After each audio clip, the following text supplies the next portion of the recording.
Without objection, the chairman is authorized to declare a recess of the committee at any time. This hearing is titled Evaluating the Financial Crimes Enforcement Network. Without objection, all members will have 5 legislative days within which to submit extraneous materials for inclusion in the record.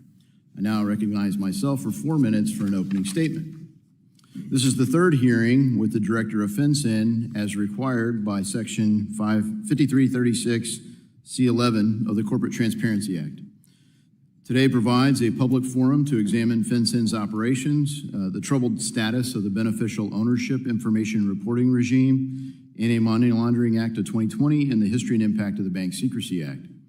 The goal of this hearing is to assess these tools for targeted reforms that enhance security without trampling on privacy and innovation. This testimony should help Congress assess how these frameworks target real threats like terrorist and cartel financing networks, scam centers, and other illicit finance. The big question is how to do it all while avoiding surveillance of law-abiding Americans and small businesses.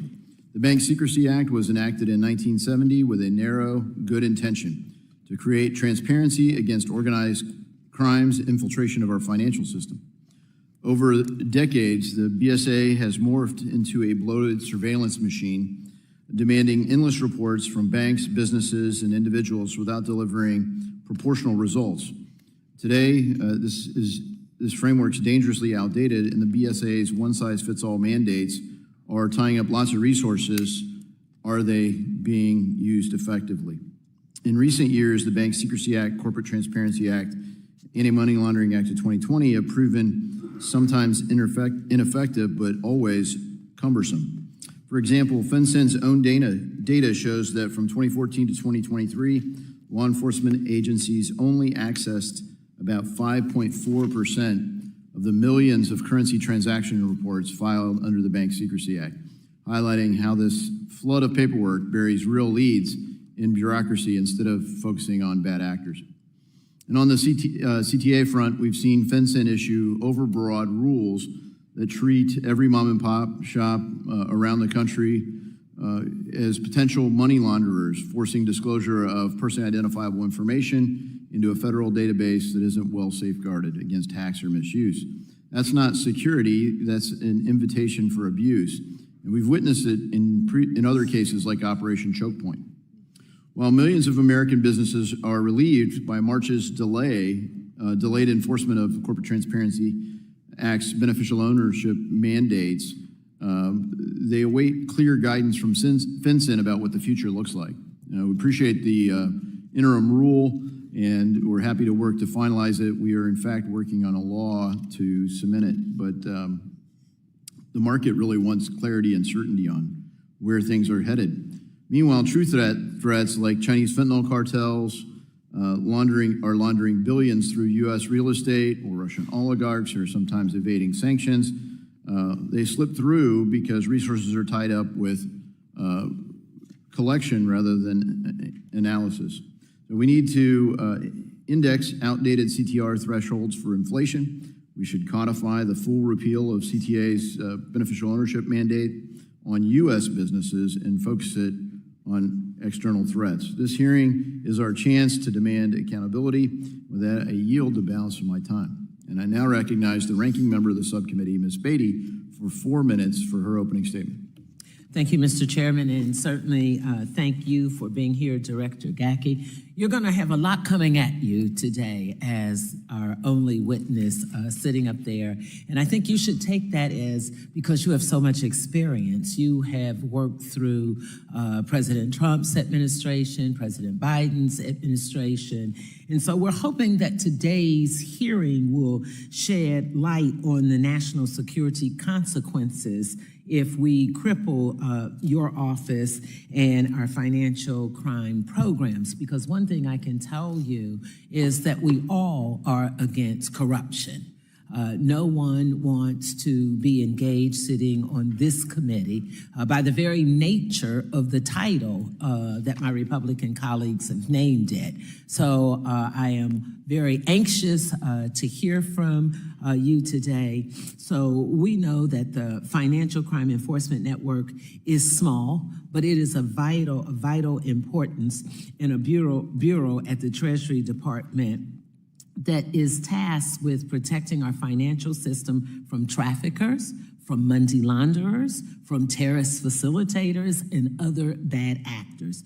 To put this work in perspective, let's look, for example, at something that we've all been engaged with on both sides of the aisle, and that's illicit fentanyl.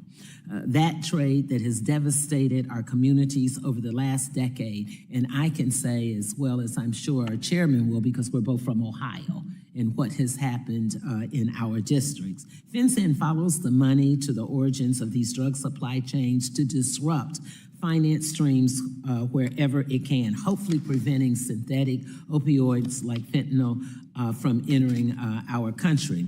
When my constituents ask me what we're doing in Congress to stop fentanyl deaths and protect our communities, I tell them about the important work that we do on this committee to make it tougher, to make it less profitable for drug traffickers, and to conduct their crimes. And FinCEN is central to that effort, and thank you.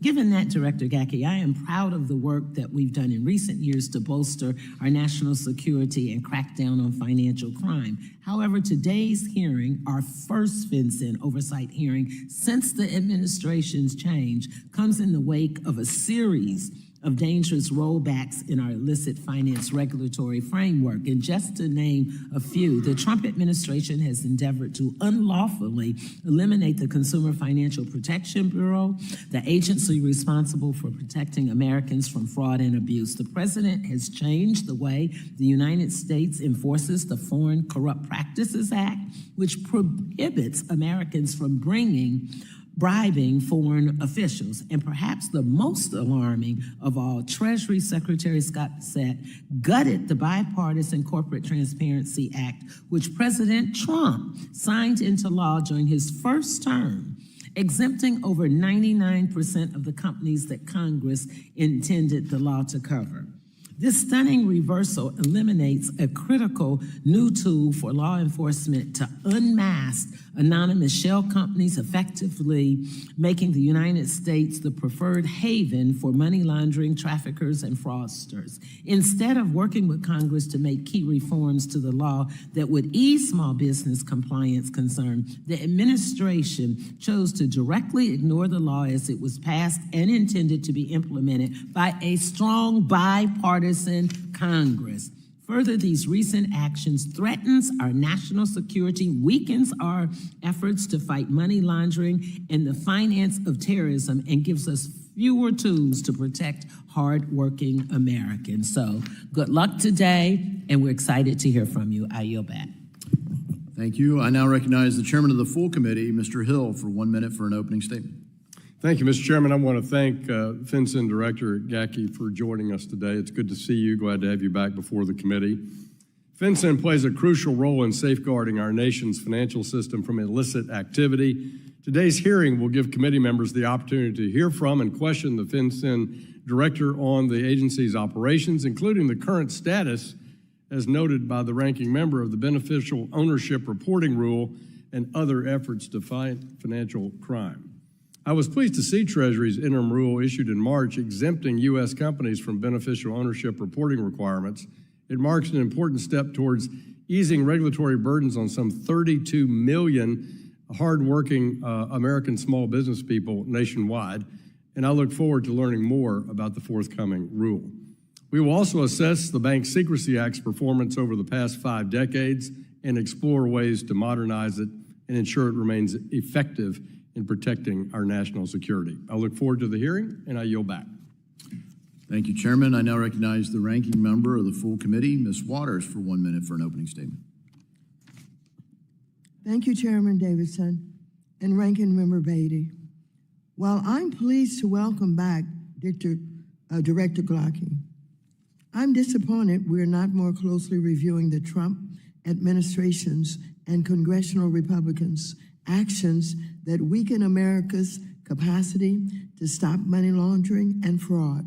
Today, American consumers are less protected from fraud and corruption, thanks to Trump's closure of agencies like the Consumer Financial Protection Bureau.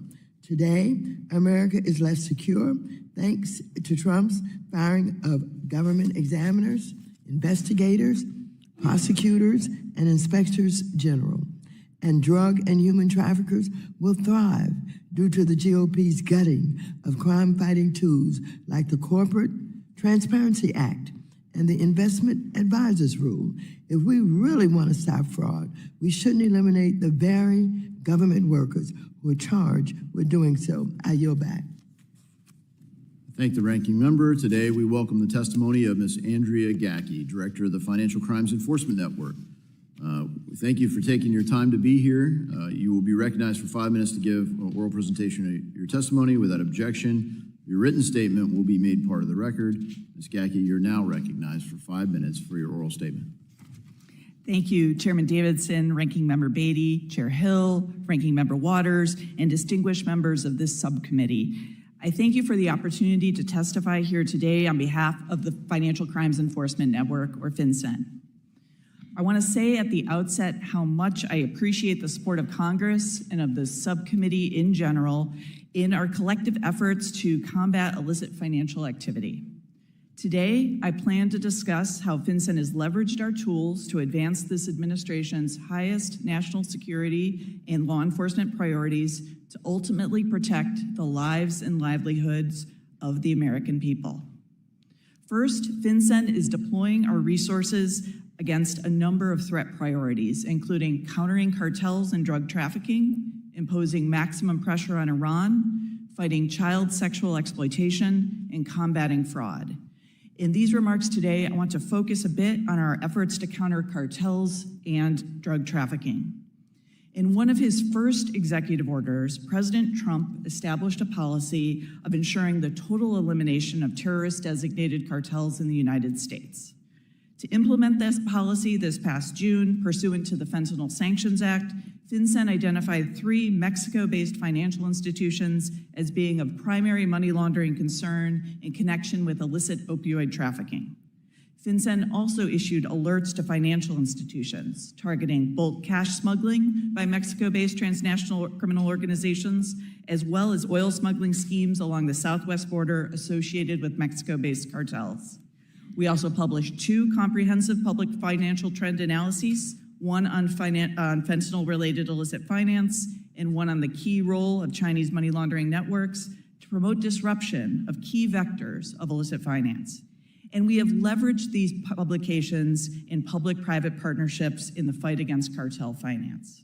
In June, we convened 2 FinCEN exchange events along the southwest border in Texas, focused on combating money movements associated with drug trafficking organizations.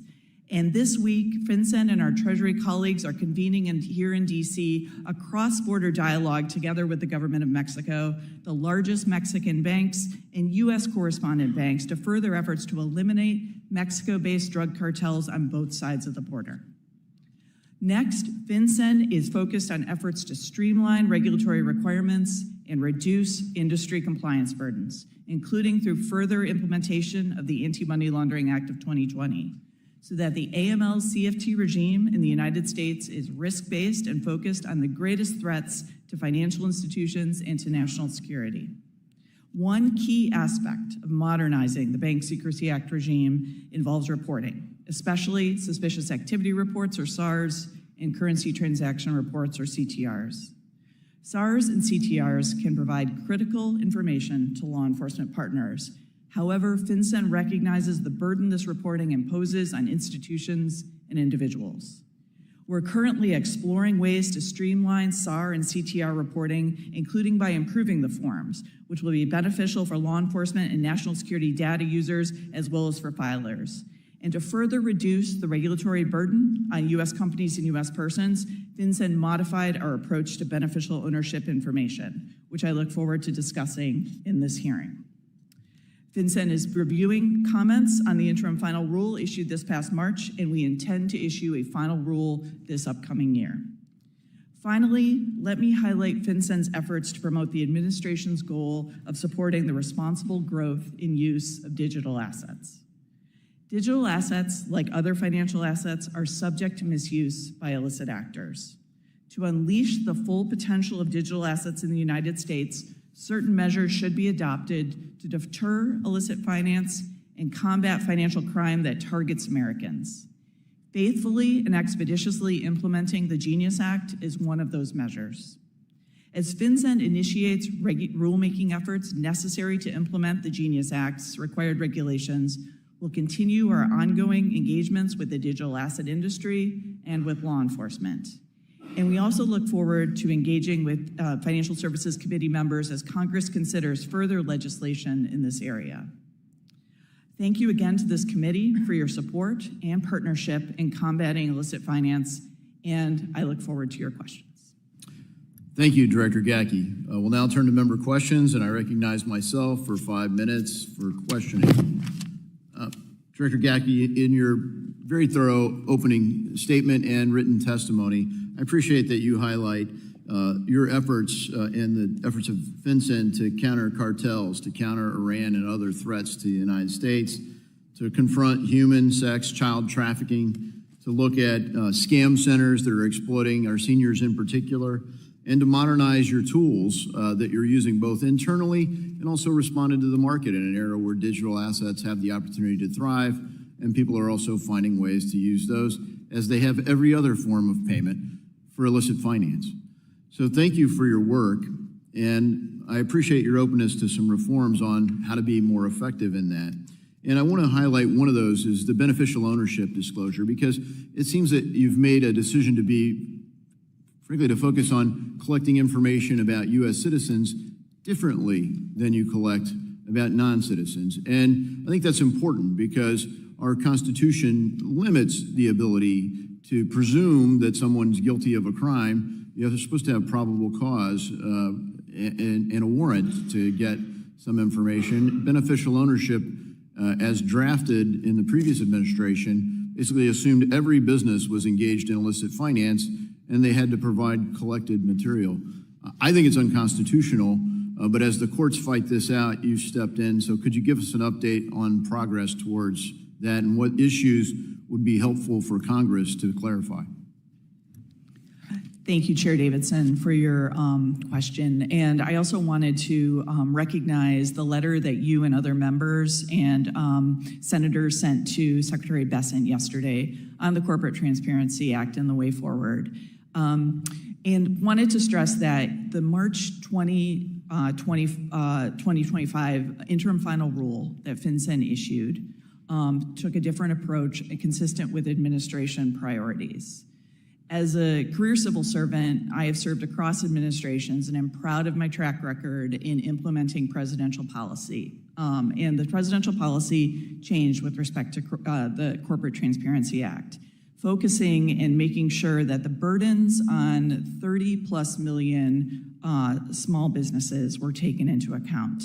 And so FinCEN adjusted the reporting structure for the interim final rule in this past March and opened it up for questions. The present rule requires reports from foreign reporting companies that are not subject to any exemptions, and they are required only to report foreign beneficial owners. We intend to finalize this rule in the upcoming year. That's our public commitment. And we're working through administration, making sure we have administration guidance and working through the number of comments that we received to the interim final rule. And along with the resolution of the rule, we intend to resolve questions around the data that we gained and dispose of data that is no longer legally required to be filed. So we look forward to concluding that this year. Yep, thank you, and I'll ask, without objection, unanimous consent to submit the letter that I sent to Secretary Bessent and others directing as addressed. So thank you for addressing that and look forward to your answer and working with you to get the law to match what the administration's intent is, and I appreciate the effort, your effort and FinCEN's efforts to align there. I'd also like to ask unanimous consent, without objection, to submit for the record, a press release from the Judiciary Committee on fraud. It's titled Fraud on Act Blue. New report details potential illegal activity on the Democrat fundraising platform from April 2nd, 2025. This is an example of financial crime where people are being attributed to have given substantial sums of money, and then when they're interviewed, they don't even have that kind of money. They're not giving it, and the question is, where's that money coming from? Can you comment on that ongoing investigation? Thank you, Chair Davidson. I know that my team is actively working with members in Congress to review our data to ensure that we are providing up-to-date information on that ongoing investigation. Are you working with the Department of Justice on it? We're working with congressional oversight committees looking So into this. at this point, DOJ's inactive? I'm sorry, I do not know the status of DOJ's. But they're not DOJ's. active with FinCEN. Well, DOJ has access to our data. Correct. And they are able to view it, consistent with the protections we have in place. And I defer to them on their investigation. Thank you. My time has expired. I now recognize the ranking member of the subcommittee, Ms. Beatty from Ohio, for 5 minutes. Thank you, Mr. Chairman, and thank you for that response to the chairman's last question about the investigation with Act Blue. We know investigations, whether it's Act Blue or the Epstein files, go both ways with what we're looking at and what we read in articles. And I note that we are moving forward looking at the Epstein files as well. But that's an aside. Let me say thank you again, because last year I had the distinct honor of having you in my district with former Undersecretary Nelson for our small business information session on the beneficial ownership rule. At that event, we talked at great length about how critical this information is to law enforcement, and many of them were present in our AML-CFT regime. Let's fast forward to March of this year, and the Trump administration has done a total about-face, violating the clear intent of the Congress to include domestic companies that are not otherwise exempt from the law. In my opinion, they were included because, in fact, there had been crime with the domestic companies. Director Gackey, we applaud you for working across all lines, but my question is, do you still agree that domestic companies could present a money laundering risk? Ranking Member Beatty, thank you so much for that excellent question. I want to thank you for welcoming me to your district last year. It was a terrific experience to get to interact with your constituents. And I do want to step back and reiterate that as a career civil servant working across administrations, I will implement the policy of the administration as it applies to beneficial ownership information. And I would say for the current administration has taken a look at the reporting structure and assessed that the burdens on small business fell too greatly and needed to be alleviated. And that is what FinCEN did through the interim final rule. However, as you point out, there are still instances where domestic shell companies can be leveraged in financial crime. And there I can point to other sources of information that can help law enforcement if the beneficial ownership information regime is not being used. For example, FinCEN's customer due diligence rule on financial institutions does require collection of information at the point at which accounts are opened. And financial transactions and financial accounts are usually critical to all forms of shell companies in the United States. That being said, we will be carefully reviewing the responses to our interim final rule to see if any adjustments need to take place. As this is an ongoing open rulemaking, I can't discuss the ultimate resolution of that, but we look forward to reviewing all comments on all sides of the beneficial ownership issue. Thank you. Then let me make this comment, and I'll phrase it versus in a question to what I believe. I believe that it is accurate to say that the Treasury's recent decision to exclude domestic reporting companies from enforcement exempts the vast majority, I believe roughly 99% of covered entities from the reporting rule. Also, I believe that, therefore, this decision to exempt U.S. companies makes it easier for fentanyl traffickers and other criminals to launder money through the United States. endangering the safety of our constituents. Don't want to put you on the spot. There are many who believe that. We have records to show from drug trafficking coming into Ohio and across many of our highways. So let me just say that I'm going to continue to be an advocate against illicit crimes. And if that means us doing due diligence of asking for information about who owns a business, I'm a business owner. You would have no reason in supplying the information, and I suggest to some of my colleagues, if they pull up the form and look at the questions that are being asked, they appear to me to be standard questions that any business doing good business, legal business, should want to do. And thank you, and I yield back. Thank you. Thank the ranking member. The gentleman from Arkansas, the chairman of the full committee, Mr. Hill, is now recognized for 5 minutes. Thank you, Chairman. Both before and after the passage of the Corporate Transparency Act back in 2021, I spent a lot of time advocating for alternatives to the rulemaking that was taken, and even the statutory language that the Congress agreed to in an NDAA amendment. That includes debating vigorously with former Ways and Means Chair Brady and former Treasury Secretary Mnuchin. I've advocated isn't there a better way, instead of creating a new database that can be breached, hacked, collecting more information that can only be filed online for 32 million small businesses, every heating and cooling owner out there with the truck and 3 employees is going to be captured by this, for example. And while, as I've noted in my opening comments, the March interim rule was helpful, I think there's a better way, which is simply using the existing Form 1065, which every pass-through entity has to file, and the resulting K-1s that are issued. And let me say in front of the whole committee, why was that not treated as a real possibility? Number one, the Ways and Means Committee said, and the Treasury said, we just don't want any more exceptions to sharing IRS data. Well, there are 35 or so now. And if this is such a national security essential element, why wouldn't this be a worthy additional sharing? Under CTA, companies are required to report 4 key pieces of information: full legal name, date of birth, current address, and a unique identifier. And of course, that's all available except for the birth date, which I think we can figure out. I believe we have open source data on everybody's birthday. We'll refer the FinCEN to Facebook for that if you need help on that.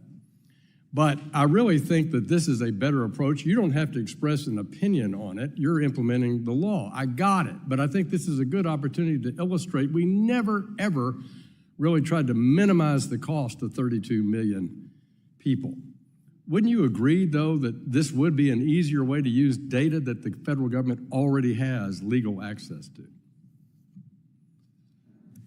Chair Hill, thank you so much for that question and those excellent points. And I appreciate your focus on this issue. And I think that the idea that the congressional and executive branches should look at existing pools of data and determine how best to use those in the first instance is very well taken. And I look forward to working with Treasury leadership on this particular issue to explore whether this is a possibility. Thank you for that. Let me switch subjects to the important one of geographic targeting orders, which has been actually a big successful strategy of FinCEN for many decades and was actually tackling the issue of shell companies and people hiding assets. But there's been a recent change, which is that there's a new nationwide rule as opposed to a limited geography, requiring real estate professionals to report all non-finance purchases of real estate. And according to FinCEN's estimates, the real estate industry is expected to bear over $630 million in compliance costs, or about $600 per report filed, based on some 850,000 transactions a year. Based on our years of experience with geographic targeting, how do you justify that cost related to the actual law enforcement goals being obtained, I should say? Thank you, Chair Hill. And I think, to the point FinCEN has been issuing, using the tool of the geographic targeting order for 10 years across administrations to seek information on shell companies, legal entities purchasing real estate in a non-financed way. And the thing about the geographic targeting order is it's a temporary measure that can only be renewed if there is a law enforcement need for that information. And across 10 years, we have seen an incredible thirst among law enforcement for this information, and this information being used in active and successful law enforcement prosecutions. And that drove the decision to make what was a temporary measure into a permanent measure, widely applicable, to be the residential real estate rule, which is scheduled to come into effect in December 2025. We do think the benefits of this data— If you could provide me some of that information in writing, and then also the results of the law enforcement successes in the past decade, that would be helpful, and I yield back, Mr. Chairman. Thank you, Chairman. A gentlewoman from California, the ranking member of the full committee, Ms. Waters, is now recognized for 5 minutes. Thank you very much. Director Gaki, last month your agency, FinCEN, sounded the alarm on Chinese money laundering networks. In more than a dozen examples, you warned that these organizations use U.S. and foreign corporate structures to hide, launder money, park assets, and repatriate the illicit funds from criminal activities, including human trafficking and smuggling across and beyond the southwest border. Yes or no? Was Undersecretary of Treasury for Terrorism and Financial Intelligence, John K. Hurley, correct when he stated on the documents released that the Chinese money laundering network enabled cartels to, quote, poison Americans with fentanyl, conduct human trafficking, and wreak havoc among communities across our great nation? Yes, ma'am. When Undersecretary Hurley said that statement, we have seen Chinese money laundering networks to be a prevalent form of money laundering that are increasingly being leveraged by cartels to facilitate narcotics trafficking. It is leveraging, it is taking advantage of laws both in Mexico and in the People's Republic of China against funds flows out of those countries or into those countries of US dollars. And there is an informal, decentralized network being leveraged by cartels to launder the sums being used to export narcotics and other drugs to the United States. Thank you for that. I want to move on to some work that I've been doing on the Caribbean on de-risking. In 2023, as required by the Anti-Money Laundering Act of 2020, the Treasury Department released its U.S. government-wide de-risking strategy, having worked for years with those most heavily impacted by de-risking, including many Caribbean nations and territories that are effectively cut off from the international banking community. I was pleased to see the release of this strategy. Its importance was underscored at a 2022 hearing that I chaired, where Prime Minister Mia Amour Motley of Barbados gave historic testimony about the negative effects of de-risking on the people and businesses in the region. The Treasury strategy recommended several follow-up actions, including a joint study by the Federal Banking Agency and FinCEN, revision of money service business oversight standards, and improvement of international cooperation. Can you please elaborate on what exactly FinCEN and partner Treasury offices have done to pursue the steps laid out in the strategy? What does your agency have planned for the next year related to de-risking, especially in the Caribbean region, or especially related to access to correspondent banking service? Ranking Member Waters, thank you for that question and for your longstanding interest in this issue. I want to assure you that since the President issued an executive order this past August guaranteeing fair banking for all Americans, Treasury is working to implement the president's executive order to guarantee that for all Americans. But beyond that, for many years, FinCEN has noted that its policies should not equate to the de-risking of populations. So I want to focus on FinCEN's work here in the broader Treasury response to de-risking. I look forward to getting back to you and your staff on that. But as FinCEN noticed in a statement on customer due diligence issued by FinCEN and the federal banking agencies, banks that operate in compliance with their Bank Secrecy Act obligations and effectively mitigate and manage their illicit finance risks are not prohibited or discouraged from providing banking customers of any specific class or type. And I look forward to working with our federal banking agency colleagues to further clarify that as needed. Thank you. I'm just interested in follow-up to see if changes should be made based on a long-time policy. What kind of factual information is being used in examining this de-risking issue?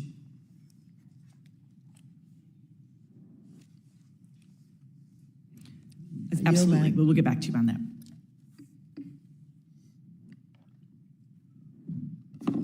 Thank the ranking member. The gentleman from Oklahoma is the chairman of the Monetary Policy Task Force. Mr. Lucas is recognized for 5 minutes. Thank you for holding this hearing, Mr. Chairman, and thank you, Director Gackey, for testifying today. Director Gackey, fraud in our financial service system continues to be one of the top burdens facing my home state. Can you detail FinCEN's approach to dealing with this problem? The folks back home want to see some more progress. Thank you, Representative Lucas. This is a huge issue for us at FinCEN and across the Treasury Department.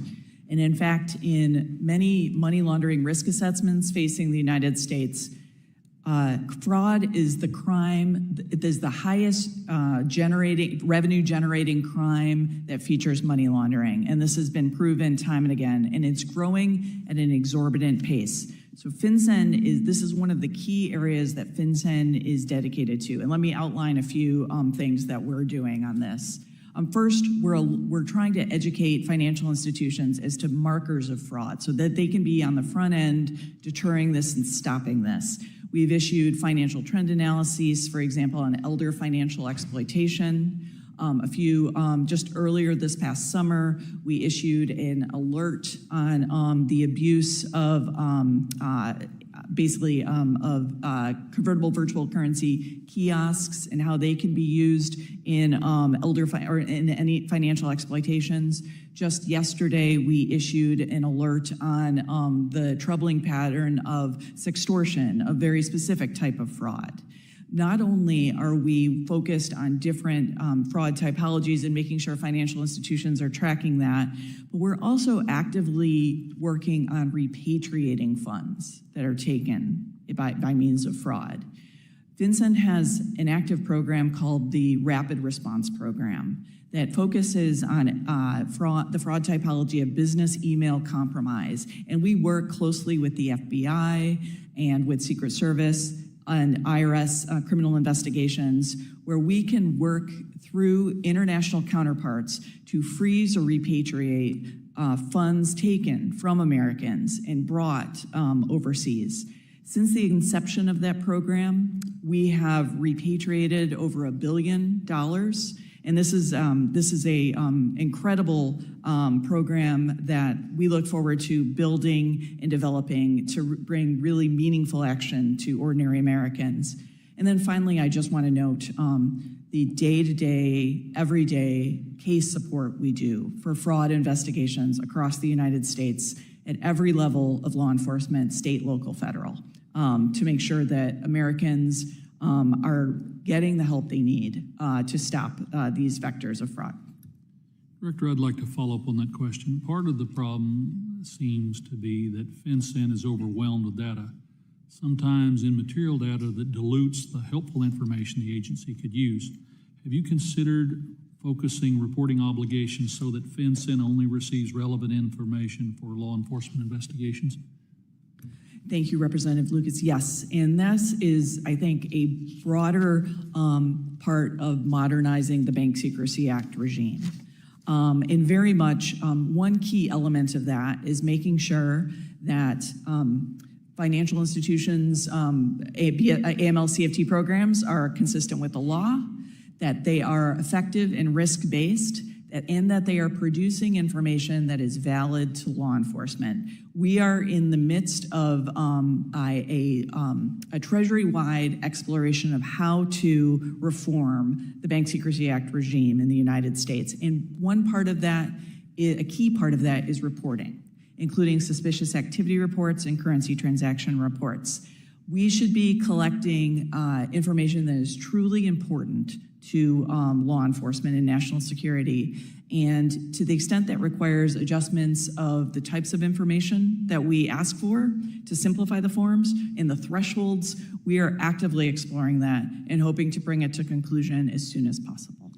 Let me simply note that it looks as though FinCEN has increased the administrative burdens on small business and credit providers in many ways without seeing results. I just simply suggest that a targeted approach might allow for better outcomes and a more enthusiastic support from the providers of that information.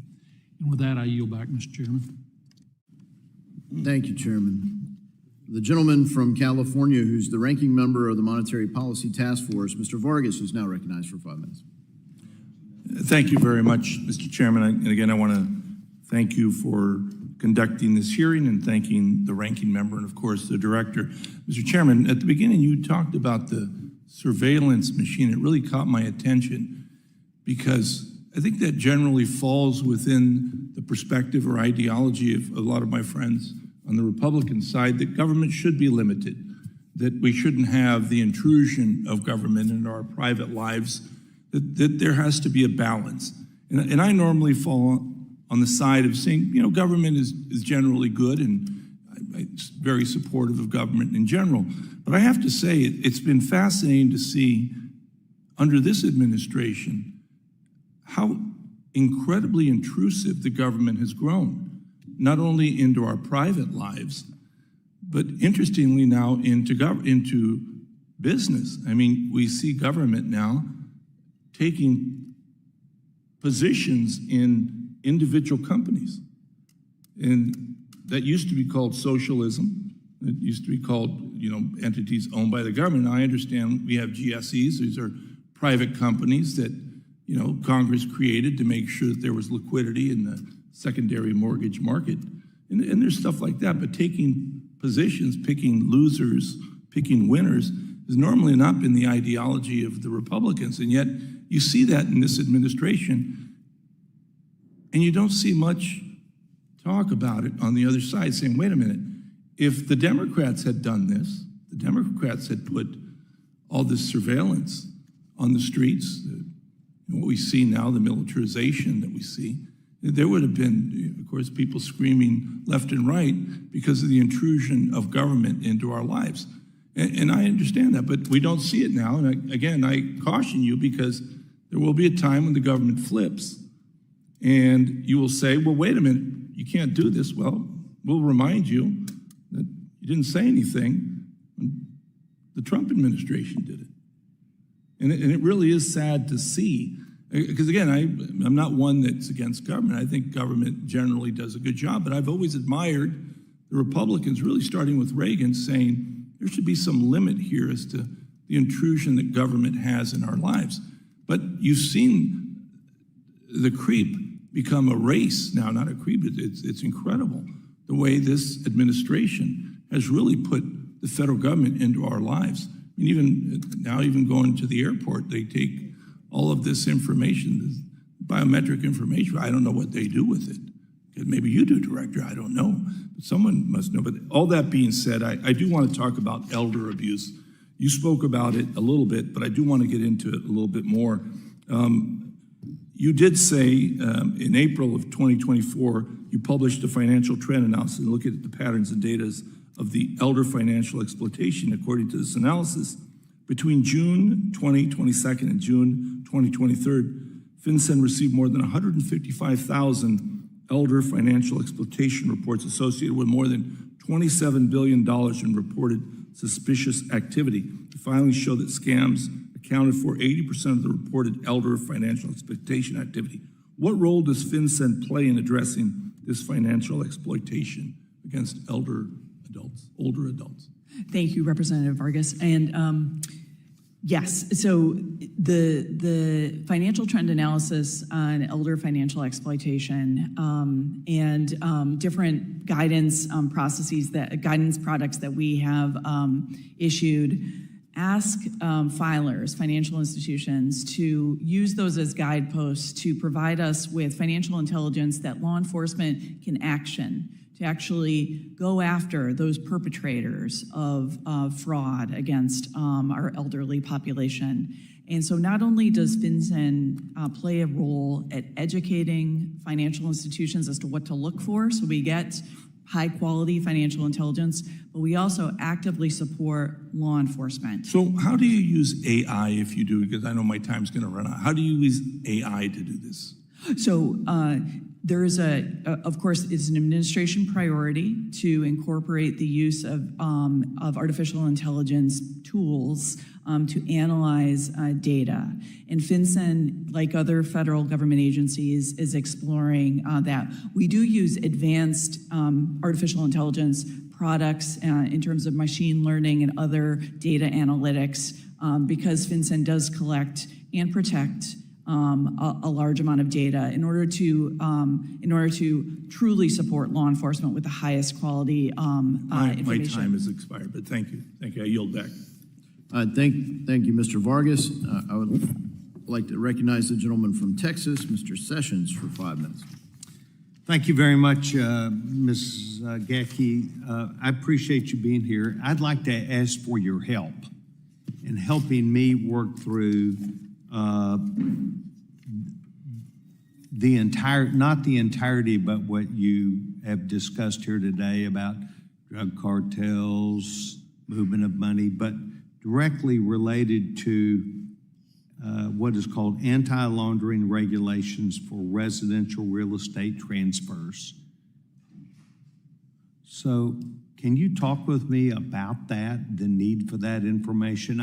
I'm old enough where I've run across people asking information when I paid cash for things, and they were very specific of things that they wanted that were personal to me and not part of the transaction. Can you talk with me about that part of what FinCEN has done? Absolutely. Thank you, Representative Sessions, for that question. So for the past 10 years, at the request of law enforcement, FinCEN has sought, through use of a temporary measure, the geographic targeting order, information on non-financed, all-cash purchases of real estate if they're done not by an individual, but by a shell company. So two important caveats there. These are not financed mortgage, there's no mortgage lender involved at all, no financial institution. So nothing about what you have done would get in the process of an individual buying property on a cash basis. That's right. The residential real estate rule, which makes permanent the temporary measure of the geographic targeting order, is focused on entities, legal entities that are doing this purchasing and seeks reporting on those. And there are exceptions to those too. So for example, if the disposition of a property, for example, is by court order, it could be a settlement of an estate or something, that would not be covered by our rule. I'd be happy to work with your team to understand. Well, I'm the one that's got the problem with it, not my team. Specifically, what happened is when I went to file for a loan, they requested information that I considered private and extraneous to that information, but they wanted it, personal private data and information. And so I moved into just to use cash instead of providing what I consider to be unprofessional asking of personal data. So you're telling me there's nothing, I would not be caught up in that, you would not be looking at that, only where there is a shell company that is considered shell attempting to purchase real estate? That's correct, Mr. Sessions. It is a rule that is looking to pierce who are the real people behind the shell companies making cash purchases of real estate, not individuals. Good. Well, I would reiterate, and I had not talked to the chairman about this, but in listening to the chairman about data and information that's being held by you or any other government, really anybody that is subject to being stolen by people. And what is the retention period that you generally have on issues that may have been in the past where you had completed the investigation? What do you do with that data, and what is the time frame that you would keep it? Is there a retention period? Thank you, Mr. Sessions. So the information that we hold that's filed by under the Bank Secrecy Act that FinCEN collects, disseminates, protects, is held at the highest level of data protection for non-classified systems in the United States government. And in terms of a retention period, this is something. Where is that in the United States government? Excuse me, where is the data or the rules? You said it's being held by at the highest security. Well, obviously, Social Security is high also, and those files are purged. What is, if you could please have your staff get back to me in a detailed fashion and tell me about the retention of data, not in an active investigation, but some that may have been, that would have been completed or that was requested and not needed, what that retention is, where it goes, and how long it's been kept. Absolutely, sir. I would appreciate that. When do you anticipate that you would provide that? Sir, we will get that to you in the next few weeks. Good. Thank you very much. Mr. Chairman, I want to thank you for holding this, and I thank Ms. Gackey for taking time to be here to help me clear up a question that I had. I yield back my time. Yeah, thank you.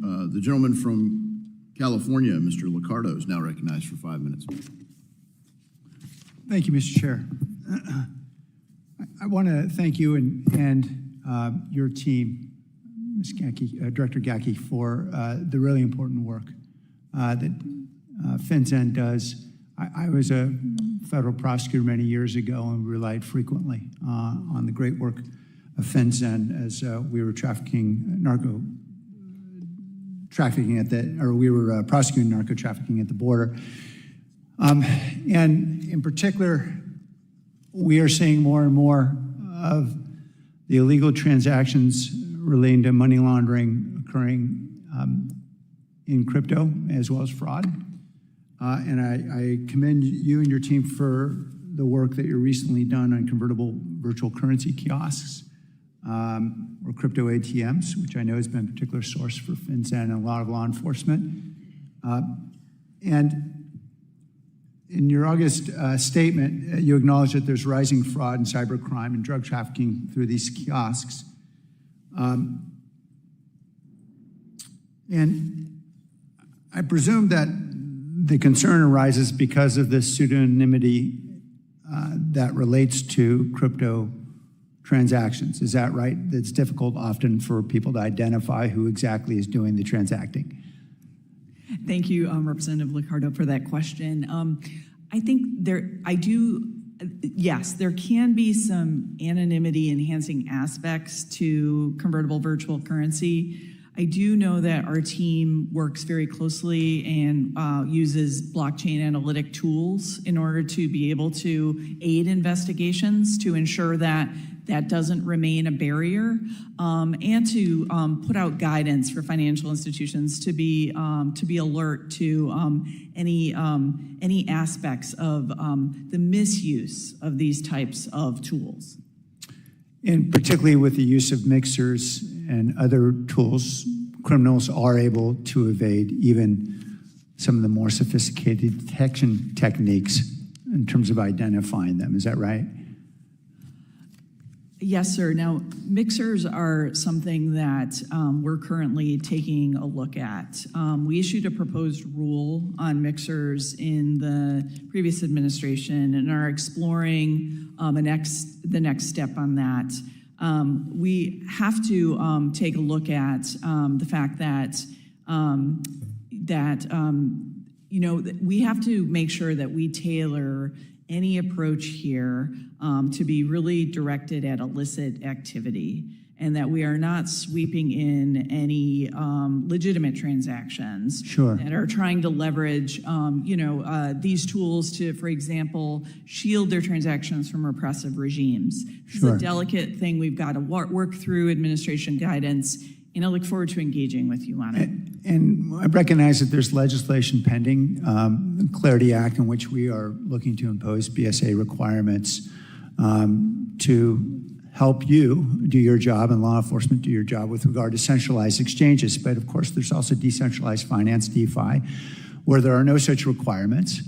How exactly are you able to do your job when millions of dollars may be moving through DeFi, particularly given recent studies that showed as recently as January that 91% of fraud and theft that was occurring in the 1,100 cases that was examined under this study, 91% was happening on DeFi protocols. What tools do you have left? Thank you, Representative. This is something that we are actively working on, not just in implementing different reporting and different exploratory subjects set forth in the Genius Act, of which FinCEN is a critical implementer, but also outcomes from the President's working group on digital assets and the report there.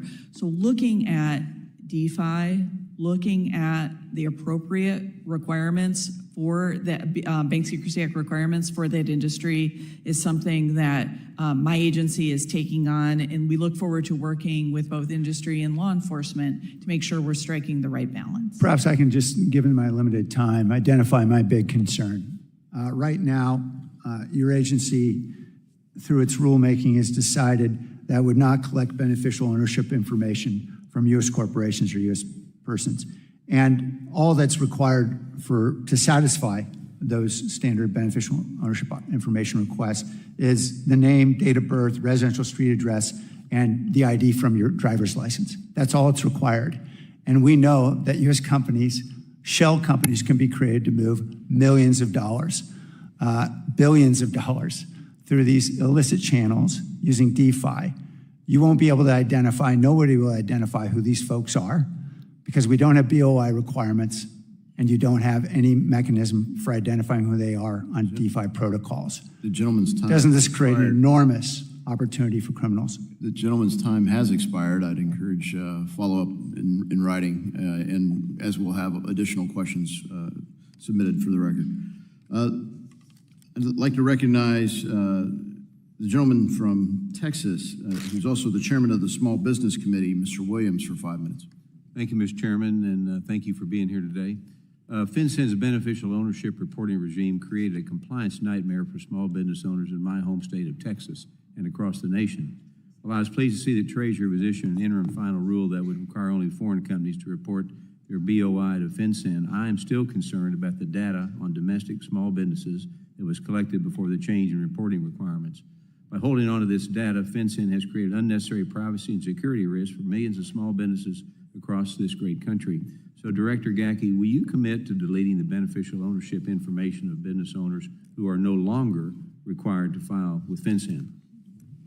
Representative Williams, thank you so much for that question. And with the interim final rule that was issued in March, as you noted, FinCEN has readjusted the requirements for filing to really put the obligations only on foreign reporting companies and only to the extent they have foreign beneficial owners.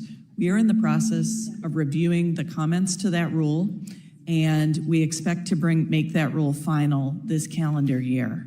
With the finalization of that rule, we expect to resolve any data questions involving the data that we have, and it is our intention along with resolution and finalization of that rule to delete any information that was filed that is no longer required to be filed, that is currently being protected at FinCEN. Thank you. I want to shift gears and discuss a residential real estate transfer rule. Now, this rule requires a certain business involved in real estate closings and settlements to collect and report beneficial ownership information nationwide. In practice, more than 800,000 individuals would be required to file reports, resulting in over 4 million hours of compliance work. The estimated cost of this burden is an astonishing $630 million, according to some of FinCEN's estimates. These compliance costs will inevitably raise the price of purchasing a home, making it even harder for families to achieve the American dream of ownership. So, Director, again, given this rule raises compliance hours and costs at an alarming level, is FinCEN considering delaying this rule to improperly rescope it in a way that it does not create so much regulatory burden on small business? Representative Williams, thank you again for that excellent question. We believe that the residential real estate rule puts in place what had been a temporary measure across 10 years of collecting information from shell companies making non-finance purchases of real estate that has been incredibly beneficial to law enforcement. And we have renewed that geographic targeting order across administrations based on the strength of the reporting of the information and how vital it is for law enforcement. We believe that the benefits to the United States, to Americans, in gaining this information is critical and justifies the expense of the residential real estate rule. And in fact, we believe that the ensuring that shell companies purchasing residential real estate in a way that's not been detected can actually skew home prices, and which is another justification for why this rule is, we believe, is justified. And we do expect, we are planning for it to come into effect in December. Okay, last question real quick. The residential real estate transfers rule, like the beneficial ownership reporting requirements, will affect a large number of small businesses. As we saw from the beneficial ownership information reporting requirements, millions of small businesses in the United States were largely unaware that they had to comply and were even unaware of the existence of FinCEN. My concern is that, similar to as before, small businesses like title companies will not be educated on those requirements and unfairly punished for something they are unfamiliar with. So, Director, quickly, this new residential rule shifts a heavy burden on title companies, many of which are small businesses, and given the complexity of the rule, what has FinCEN done to educate and prepare these companies? And has FinCEN engaged directly with title professionals and issued any public guidance to help them understand and comply? Thank you, Representative Williams, and thank you for that another excellent question. We have been working with title companies on education, but if we determine that more time is needed for them to be able to implement this rule, we will certainly explore methods and ways to give them that additional time to ensure a responsible implementation of this rule. Right, thank you very much. I yield my time back. Thank you, Mr. Williams. I now recognize the gentleman from Kentucky, Mr. Barr, who's also the chairman of the Subcommittee on Financial Institutions, for 5 minutes. Thank you, Mr. Chairman. Director Gecki, thank you for your service. FinCEN is responsible for issuing guidance for Section 314B of the Patriot Act, which allows financial institutions to share information with one another regarding activities that may involve money laundering or terrorism. Only 3,626 banks out of the approximately 9,148 banks and credit unions nationwide are actually registered to share information. And in the Commonwealth of Kentucky, only 47 financial institutions out of 178 participate in 314B data sharing. Director Gecki, I have heard from community banks in Kentucky that there is a lack of clarity with the current guidance on the safe harbor on what is permissible to share. If FinCEN's guidance better outlined what data is covered under the safe harbor and promoted more fraud information sharing, it is likely more institutions would participate. What is FinCEN doing to increase the uptake in this data sharing? Representative Barr, thank you for that excellent question. The 314B program is an important one for FinCEN, and we want to ensure that financial institutions are leveraging the information sharing potential involved in that. To the extent your banks in Kentucky or banks elsewhere are asking for greater clarity on the safe harbor, I can commit that as something we will look into and explore providing it. This is something that we use our FinCEN exchange events to ensure are as well understood, but if greater guidance is needed here, I will certainly look into it. Thank you very much for your attention to that concern. Also, if there's one complaint or concern that community financial institutions raise with me, it's the prevalence and increased prevalence of fraud in our financial system. And you noted in your written testimony that cyber-enabled fraud remains elevated, and increased reports of fraud and cyber crime. We're seeing upticks in that reporting every single year. Elder financial exploitation, government benefits fraud, digital asset investment scams, account takeover attacks, AI-enabled fraud. So lots of theft. What is, and just you've talked a little bit about this in your testimony, but can you amplify FinCEN's focus on this and how you can help financial institutions that want to do right by their customers and limit their exposure to fraud? Absolutely, Representative Barr. So I think, making sure that financial institutions have the tools they need to help detect it, whether through alerts, advisories, financial trend analyses, through exchange events where we bring law enforcement together with financial institutions and public-private events to ensure that there's a direct communication to act as that critical juncture between law enforcement and banks of all sizes, financial institutions of all sizes, to ensure their data, that they're looking for what law enforcement needs and helping protect their customers and in turn the American people. That is absolutely something. I should also note that another thing that FinCEN does is we also have our own targeting authority through special measures to look at foreign actors of primary money laundering concern that are engaging in fraudulent activity. We took one action this past year against Way1 Group, based in Cambodia, which was being used as a vector for elder financial exploitation, for pig butchering and the like. We issued a notice of proposed rule that we hope to make final soon, but that was a way in which we could look at a critical external node for fraud and stop it and help financial institutions detect it in their own systems. Thank you. My final time, there's a narrative that, and critics of the innovation in crypto and digital assets that the movement of transactions to the blockchain creates additional fraud risks and risks for criminal activity. Can you share FinCEN's views on how the movement of transactions to the blockchain actually could assist in law enforcement in preventing fraud, criminal activity, money laundering, and the like? Thank you, Representative Barr. And I know that I have very little time, but I can tell you that, yes, the blockchain actually brings transparency, and with the right tools, you can use it to leverage, to really help detect illicit transactions for law enforcement. And I'm happy to engage with you. Thank you. I yield back. Thank you. Thank you, Mr. Barr. The gentlewoman from California, Ms. Kim, is now recognized for 5 minutes. Thank you, Chairman Davison. I want to thank Ms. Gaki for joining us today. Last year, FinCEN finalized the residential real estate transfer rulemaking that required title insurers to provide FinCEN with the names of the individuals who purchased a home valued more than $300,000 in Southern California and utilize certain forms of payment.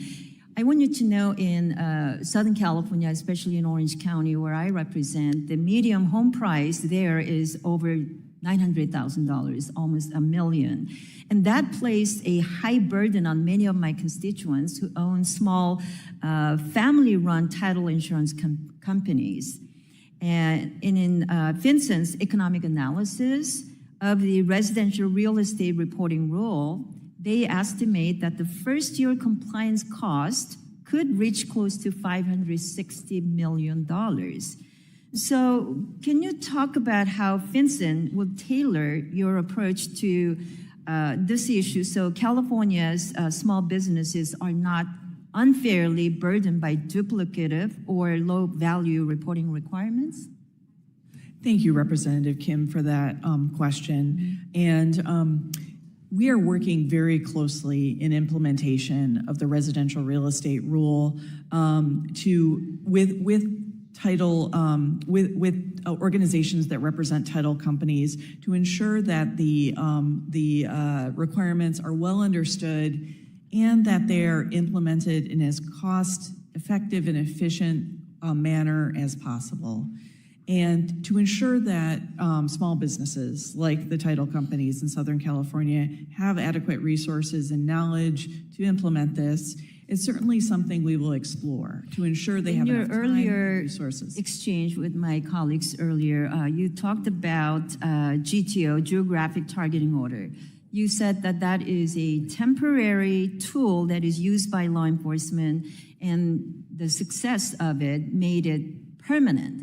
But the comments and the feedback that I'm hearing from my constituents about that is that there is such little understanding about how that information the FinCEN is collecting is actually helpful. So can you talk about how FinCEN is utilizing the data from the real estate GEO? Absolutely. Thank you, Representative Kim. So the data is made available and accessible to law enforcement users at local, state, federal, and national security professionals across the country. We have almost 25,000 law enforcement users across 400 different agencies in the United States at all levels accessing this information. This provides critical tip and lead information that has proven vital to successful prosecutions for crimes such as narcotics trafficking, to include fentanyl, for fraud, for terrorist-related actions across the country. I'd be happy to give you more specific details in a follow-up conversation. All right, let's talk about that, the residential real estate rule. Once again, it places much of the reporting responsibility on title companies. And there is over 90% of the companies being small businesses. I want to ask you what steps you are using. I know it was already discussed regarding the education, regarding preparing the industry for that complex rule.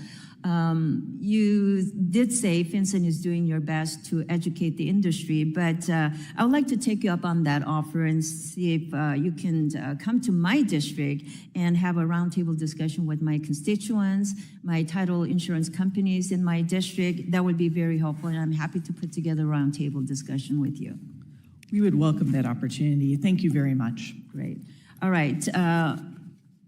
However, I remain concerned that the expansion of the residential real estate rulemaking nationwide will only hurt these family-owned small businesses, and the implementation of the nationwide GTO, which starts on December 1st, it seems like far too little time to give these small businesses time to prepare. So to that end, I'd like to submit this letter that I received from the American Land Title Association into the record, and it highlights their concerns with the timeline and the impacts that this will have on the title industry. So I hope you will consider delaying, review this and delay the implementation of this nationwide GTO and continue to work with the industry so we can find effective and efficient ways to fight the money laundering. Without objection.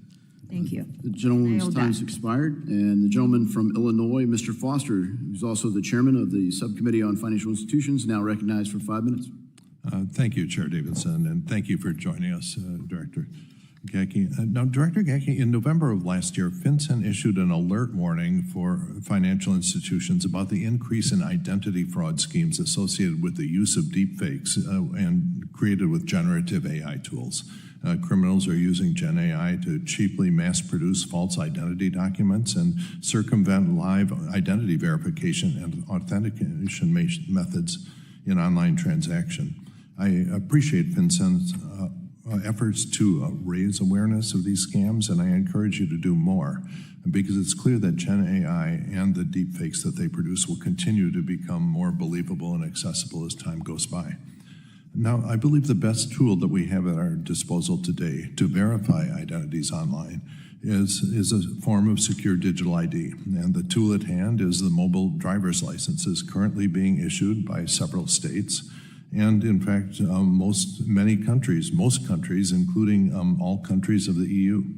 Digital IDs can allow consumers to prove they are who they say they are in online transactions. A verified credential attached to a secure mobile device creates a reliable system that's extremely difficult to fake.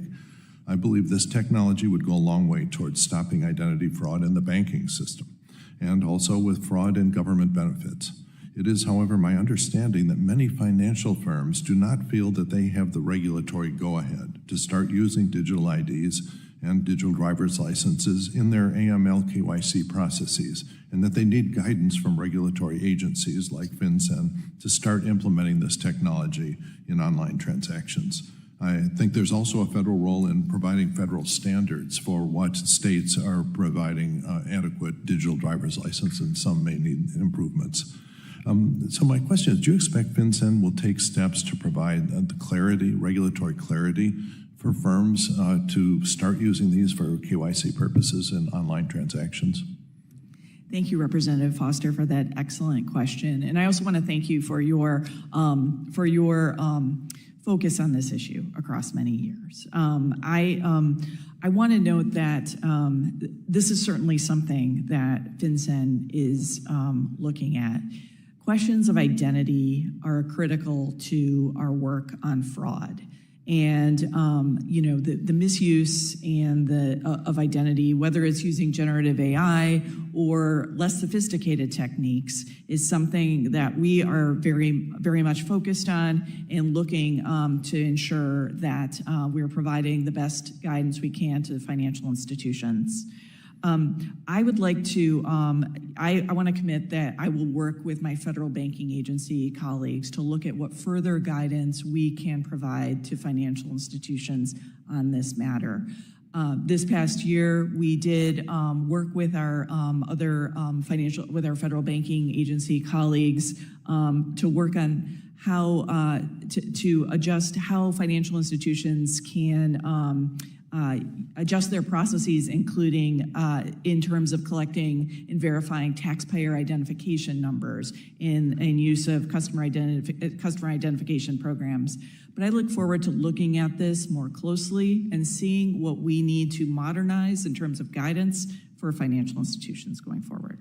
Yeah, thank you. And I think there's also an important federal role that doesn't yet exist, which is to verify, to specify which cell phones are actually safe to deploy digital IDs on them. Because it's well documented that certain early model cell phones had a secure enclave that was not in fact secure, meaning that someone could go and hack your cell phone and impersonate your digital driver's license, which would obviously be a disaster if someone used them. So we will need at some point probably a federal agency or someone they delegated to call balls and strikes on this version of a cell phone is okay, it's got an adequately secure enclave, this one cannot be used. That's sort of being done by Apple in its ecosystem by just saying we're not supporting the iOS for once phones get old enough. The Android system is a complete, so it's less organized, and it will be difficult to do that. But this is an important role. And if you could, for the record, come back and give us some suggestions on what is needed there to specify when we can trust the silicon in different versions of cell phones and where that federal agency is best housed. Because right now, DOD does some of it and other agencies do some of it, but there isn't an organized standard federal way to do that. And I think it's a missing piece here. Thank you. My time is up. Thank you, Mr. Foster. The gentleman from Tennessee, Mr. Ogles, is now recognized for 5 minutes. Thank you, Mr. Chairman, and thank you to the director for being here and answering the questions so thoroughly. I do want to perhaps emphasize, what may be the key takeaway as you hear everyone, and I want to compliment or echo Mr. Foster here in a moment, but when you look at Mr. Sessions asked about the data retention period. Mr. Williams asked about the notion of will you delete data that otherwise would no longer be collected. And then I would also take that a step further, that if you've collected data and there's been an investigation and someone's been cleared, then will that data be deleted because it's no longer necessary? And we've seen federal agencies like Treasury have some security breaches, security issues. And so the idea that this data is somehow impenetrable or safe, I think, is a bit of a misnomer when we've seen systems all across, our government, quite frankly, have failures in that security. We know that China and other, adverse, hostile entities and nations are trying to get access to this data. So I think it's important that we address this data issue, this data retention issue, and have very clear parameters, and quite frankly, aggressive parameters in deleting that data versus housing it in perpetuity because of the risk associated therein. And again, even in your own comments, you talked about data security and the issues with trafficking and fentanyl and such. That's not your average small business owner who's having to report and suddenly has a vulnerability out there. But with that, thank you for addressing those, and we look forward to getting that information back from you. We've seen roughly 100,000 Americans die every year from drug overdoses, most from fentanyl, and Treasury itself has linked Mexican banks and cross-border cash flows to the cartels financing that flow and that poison. How many American overdose deaths can be traced back to the laundering networks running through Mexican banks like Cibanco, Intercam, or Vector? And why is FinCEN still granting them extensions instead of cutting them off from the U.S. financial system immediately? Thank you, Representative Ogles, for that, for those comments and for that excellent question. I don't have an answer on the number of deaths that can be traced back to these financial institutions. It's certainly something that we can try to estimate. But I will say that any death would be too much, right? Sure. And so, but what we found in publicly calling out these three financial institutions as a primary money laundering concern is we made a very public case as to how they have supported cartel financing. The extensions we have granted in terms of the effective date have, as we've noted in public, because we've been working so closely with the Mexican government, which has taken over those financial institutions, including replacing the heads of their compliance departments at these financial institutions. It's important when we took action against these financial institutions that we also made sure that any innocent people, to include innocent Americans, innocent Mexican citizens, were able to extricate their funds from these institutions. And that's what the time period of a delayed implementation was able to accomplish. But meanwhile, we have been working very closely with the Mexican government to ensure that these financial institutions are being effectively regulated at the local level in Mexico, and that any further money laundering concerns have been removed. Well, and I appreciate that, but I also want to give caution, and we've seen that, most, if not all, of the institutions in Mexico are infected with cartel operatives. So this idea that they are going to self-regulate is, I think, somewhat laughable. And so at the end of the day, this is about outcomes. Are you ceasing the flow of illegal funds into the United States and back to Mexico, which is flooding our streets and killing our kids? And if you're not, then you need to shut it down. Whether you like the president or not, I happen to be an ally, an advocate for the president. Crime has come to a halt in this city because the president had a will to do so. The former administration said we couldn't secure the border. In a matter of days, the border was secure.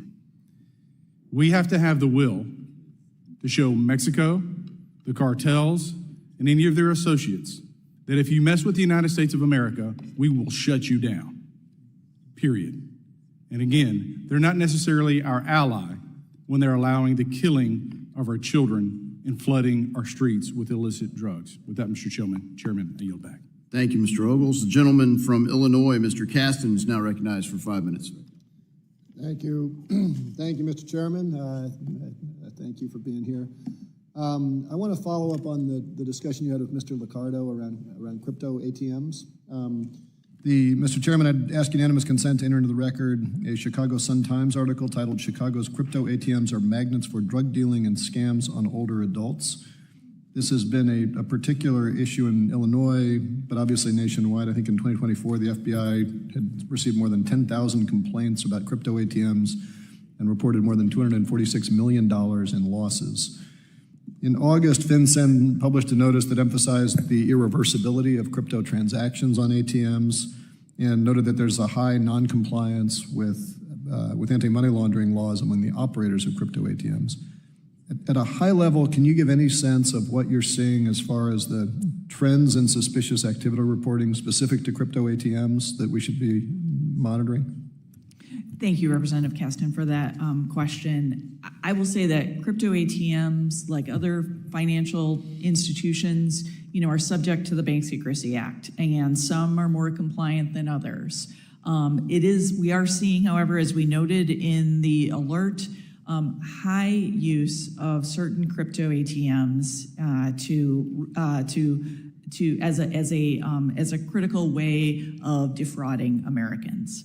So it's something we're looking at very closely. I don't have an estimate in terms of the industry, but outreach to that industry and in ensuring that industry is as compliant as possible is one of our key objectives. Okay, I'm particularly interested in, as you dig through, and maybe we can follow up offline about the impact on seniors. I represent Chicago suburbs, which, given the way Chicago is laid out, means that I have about 40 mayors who I have to keep in touch with of lots of little small towns, and one of them has a very low tax base. It's one of these towns that depends fundamentally on the revenue from a couple of convenience stores and liquor stores, and not a lot of larger tax base in the community. And even in that tricky financial situation, the convenience store operator said they removed the Bitcoin ATM because the owner said it just broke his heart how many seniors he saw walking in there every day and putting money into the machine and then coming back later and saying this money's disappeared. We've had at least 20 states that have adopted or considering laws and regulation on crypto ATMs. Illinois did just enact a new law to require that operators at least impose daily transaction limits. Would you support similar federal requirements on ATMs to at least slow?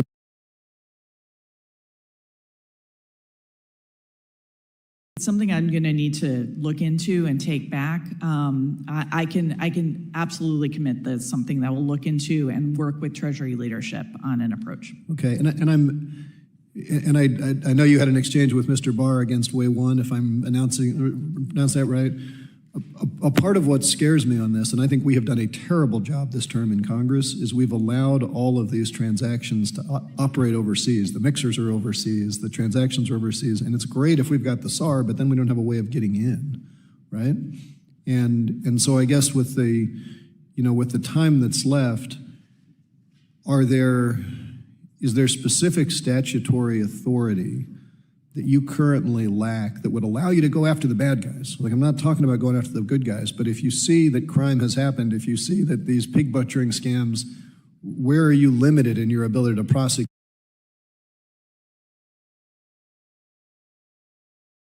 One idea that was in the president's, the report to the president on the digital assets working group, and you saw it with our action on the Way One group, is we used an authority under Section 311 of the Patriot Act that was actually built for a different era, when the special measure that we used that was available to us was to cut off correspondent and payable bank accounting. which doesn't really factor in for in the virtual asset space, but rather some newer authorities targeted to Russian illicit finance or synthetic opioids trafficking, 2313A, 9714. They allow us to prohibit transactions, all transactions involving a group like Way One. Now, we use the 311 authority and Way One to great effect, and we're able to. It's a very powerful authority. I'm very proud of that action, but.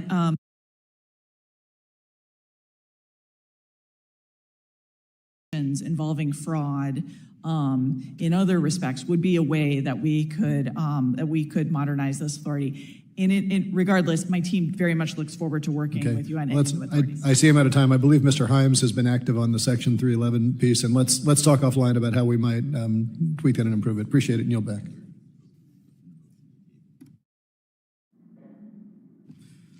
Thank you. I'd like to recognize the gentlewoman from Florida, Ms. Salazar, for 5 minutes. Thank you, Mr. Chairman, and wonderful to be here with you, Mrs. Gacke. I'm Maria Salazar from Florida, 27 District, representing the city of Miami. And I'm sure that you're familiar that there's a lot of business between Miami and the regime in the island of Cuba. And we have discovered that 11 companies in my district who are blatantly, openly breaking the Cuban embargo, an embargo.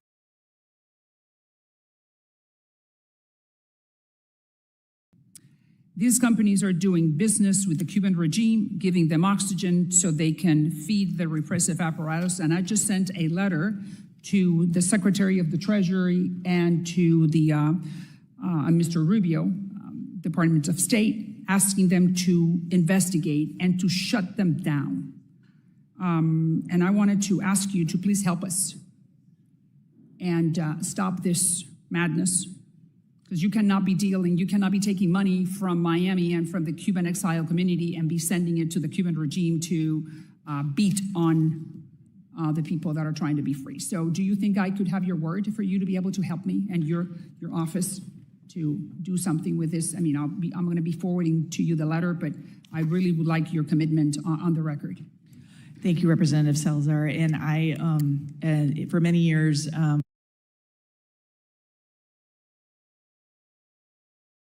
FinCEN, so I'm very familiar with our restrictions on dealing with the Cuban regime. So I commit to you that FinCEN will certainly take a look at this information and see how we can support investigations, whether at OFAC or other parts of the U.S. government. They are violating the embargo. You cannot do that because that's the United States law. Okay, now, another issue that is highly concerning to me as a United States citizen and as the representative of the city of Miami. Back in June, your office put on the blacklist 3 Mexican banks. One of the banks is called Cibanco. This is a very touchy subject because I'm concerned not so much about Cibanco, but about the American banking system. There has been no proof shown of money laundering from those people. I have met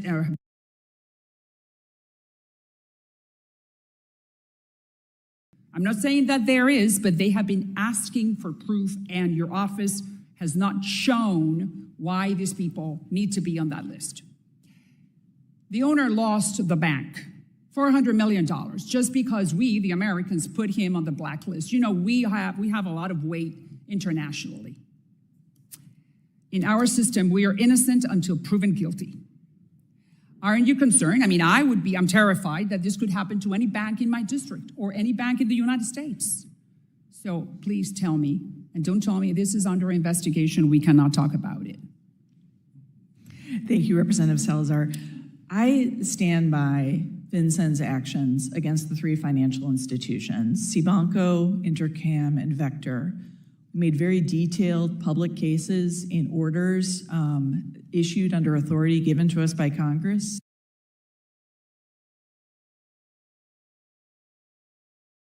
I know you're doing your job.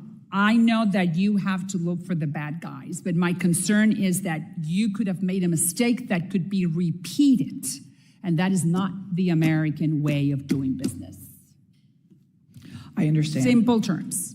I understand. How come there's no proof that you insisted on keeping that bank, and I have no interest in the bank, but it's just the principle. We followed the law set forth in the Fentanyl Sanctions Act as amending the Fentanyl Sanctions Act, and found a basis on which to call these three financial institutions of primary money laundering concern. We worked Why didn't you show the proof? We publicly issued it in orders when we issued these orders, and be happy to share them with you. I read them. They are not, it is not enough. And you know that. So what I'm saying is that how can we in the banking system make sure that we are not going to have a little bank be put on the blacklist and then the owner of that bank lose their assets and their own and the bank? Now, I want to clarify that this authority is only targeted at, can only be used against foreign sources of money laundering, they're called primary money laundering concerned, whether they're jurisdictions, classes of transactions, or primary money laundering concern. But I respectfully disagree. I believe we have made the necessary legal cases. I understand what you're saying, but I think the message I need to send as the chairman of the Western Hemisphere Subcommittee within the House Foreign Affairs Committee is that we, the Americans, we carry a lot of weight, and we need to be more careful because our reputation time is expired. Thank you, Mr. Chairman. Thank you, Madam. The gentleman from Iowa, who's the vice chairman of the subcommittee, Mr. Nunn from Iowa, is recognized for 5 minutes. Well, thank you, Chairman Davidson, and appreciate you holding this very important hearing today. Director Gackey, thank you so much for coming out to Iowa. And while we may be, you're under the Biden administration, you're now serving under the Trump administration, I want to say I appreciate you hearing from folks in our district and coming with me and holding a roundtable to actually be able to discuss some of the things that are working. Today, we're going to talk about some of the things that are challenges.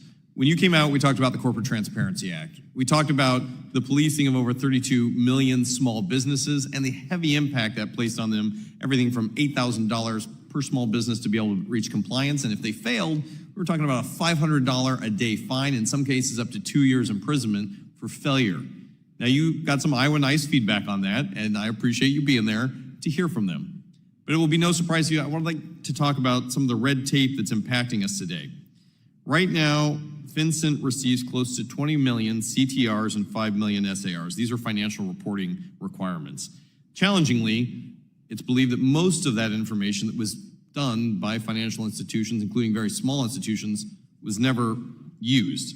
To make matters worse, it found that these can take over 21 hours to complete each one of those. So let's put this in real world terms. In Main Street, Iowa, that means we've got folks spending upwards of 533 million hours filing reports for FinCEN and the federal government. I'd like to ask, do we have any perspective on how many of those reports resulted in actual prosecutions? Thank you, Representative Nunn, and I want to thank you again for welcoming me and my team to Iowa. So one of the key objectives of this administration that we're focused on is reforming the Bank Secrecy Act regime, the MLCFT regime in the United States, to ensure that it is risk-based and focused on the highest threats impacting our law enforcement and national security, and that law enforcement is directing its resources to those highest priority threats. Understood. And part of that is taking a look at reporting. It's the reporting that we gained. We work very hard to try to ensure that we are engendering that feedback loop between law enforcement and financial institutions to show that the reporting is being used. And I think that it's not just prosecutions that are that happen, but that this reporting helps with this. Director Gackey, I appreciate that. Now, here's the reality. We did this with CTA. We went after 40,000 bad actors, but we snared 32 million Americans in the process. My concern here is we're looking at 26 million reports. How many arrests were made as a result of this reporting? Can you just give me a number? Sir, I'm sorry, I don't have the number off the top. Okay, all right, that's fair. Let me ask this. Can you commit to publishing the effectiveness of those numbers? Certainly, I can look. What we do in an annual report that we put out is we try to distill. I'm going to look for feedback. the last year's numbers, and I'm going to compare it to the 26 million and the 533 million hours of reporting. We need to do some analysis on this. The other part is our community banks are drowning in red tape while cartels are clearly laundering billions in fentanyl dollars. We need to focus on the real results, not on the compliance reports requirements coming out of banks. Let's agree to go after the bad actors. I want to quickly get to the Treasury hack that occurred earlier this year when the Chinese Communist Party went after Treasury systems. Who at Treasury was fired for allowing the Chinese into Treasury systems? I'm sorry, sir, I don't have a response to that question. Okay. The hack showed exactly why sensitive small business ownership data that doesn't belong on government systems was intentionally hacked. There's no indication that anyone was held accountable. If this happened to one of my small banks or my small credit unions, those guys would be out on the street and there would be a full inspection into what happened. I've not seen that happen at Treasury. So here's my ask right now. For those banks and lending institutions that have data on your systems that were hacked by the Chinese that I think are arbitrarily being kept on data servers, are you willing to help us commit to deleting those before another breach occurs? Sir, I'm happy to make sure that the information that we collect and protect is held to the highest security standards. I'm aware of no breach of the Bank Secrecy Act data that we protect. Well, let's look and see the after action of what happened with the Chinese, because I've seen no accountability to be able to actually hold whether that's true or not. I look forward to opportunities to work together on that. And then finally, Director Gacki, I think one of the things we have worked on together is the GUARD Act, making sure money laundering does not take place. I'd like to thank you for giving our team technical assistance on going after this, protecting seniors, and helping our local and state law enforcement. You know, is there anything you'd like to add on what we're doing to help protect through the GUARD Act? I'd just like to thank you for your focus on the important issue in the GUARD Act, and just want to, if you need any further technical assistance, we're happy to supply it. Thank you. Appreciate to work together. Thank you, Mr. Chair. I yield the remainder of my time. Thank you, Director. Thank you, Mr. Nunn. I'd like to ask unanimous consent to submit for the record a report by the Independent Community Bankers of America for the Financial Crimes Enforcement Network, recommendations for better coordinated and more effective policies enforcement. Without objection, we'll pause for a swap out on microphones. We have a failing microphone.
Test. Can you, this works?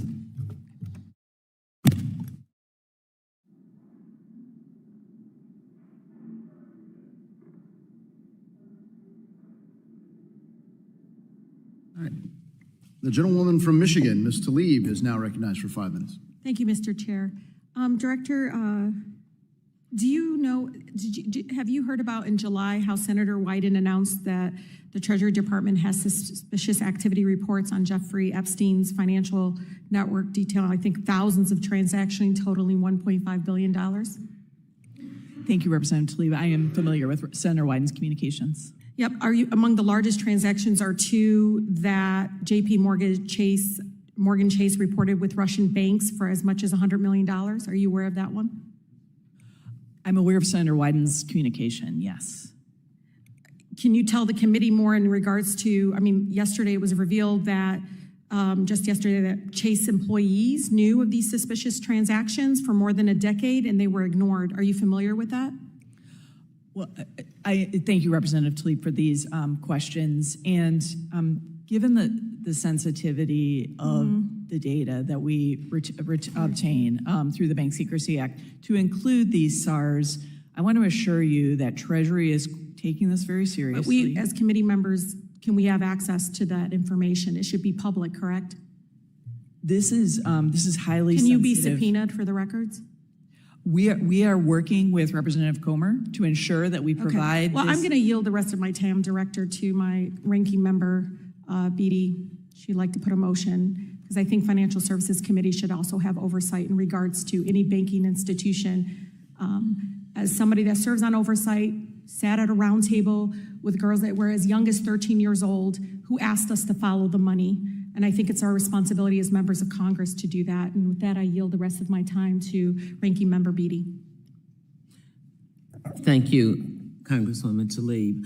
Mr. Chairman, pursuant to Clause 2M of House Rule 11 and Clause 2K6 of the House Rule 11, I move that this committee issue a subpoena to the Secretary of Treasury to return to the majority and minority of the Subcommittee on National Security, Illicit Finance, and International Financial Institutions of the Committee on Financial Services and the Committee on Financial Services all complete and unredacted documents related to Jeffrey Epstein or individuals and entities associated with Jeffrey Epstein, including but not limited to wire transfers, bank accounts, and other transactions, other accounts, account holders that were party to any such transactions, currency transactions, actions reports, suspicious activity reports, and other Bank Secrecy Act data. Any documents related to a description or review of the network of Jeffrey Epstein's conducted by any party, including but not limited to any law enforcement investigation and or investigations or review by any other party, and any document or review that addresses any connections to any Russian-based financial institutions, individuals, and entities, including but not limited to entities that are currently under United States or allied sanctions. The gentlelady has moved to authorize a subpoena. For what purpose does the gentleman from Oklahoma seek recognition? Mr. Chairman, I seek a point of order on the motion. Point of order has been reserved. The committee will suspend and consider the pertinence of this motion.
The subcommittee will now consider the motion offered by Representative Beatty to authorize a subpoena. Does the gentleman from Oklahoma insist on his point of order? Mr. Chairman, I do not insist on my point of order. For what purpose does the gentleman from Oklahoma seek recognition? Mr. Chairman, I move to table the motion. The gentleman has moved to table the motion. The motion is not debatable, and the question now occurs on the motion to table. Those in favor shall signify by saying aye. Aye. All those opposed shall signify by saying nay. Nay. In the opinion of the chair, the ayes have it. I request a roll call vote. A recorded vote is requested. All those in favor of a recorded vote, raise your hand. A sufficient number having raised a hand, the recorded vote is ordered. We'll now take the vote on the motion to table. And we'll suspend until the clerk has set things in motion to do that.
The clerk will call the roll. Mr. Lucas. Yes. Mr. Sessions. Aye. Mr. Barr. Mr. Williams. Mrs. Kim. Mr. Ogles. Mr. Nunn. Mrs. McLean. Ms. Salazar. Chairman Hill.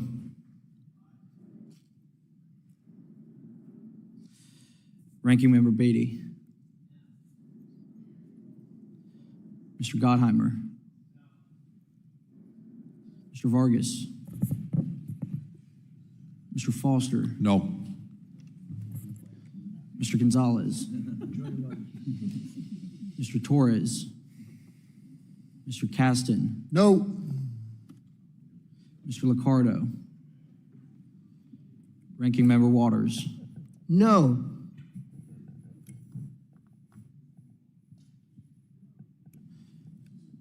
Chairman Davidson. Yes.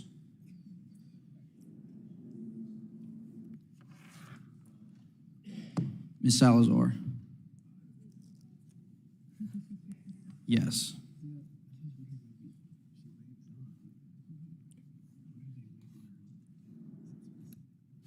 Would the clerk read how each member voted? Chairman Davidson, aye. Mr. Lucas, aye. Pete Sessions, aye. Mr. Williams, aye.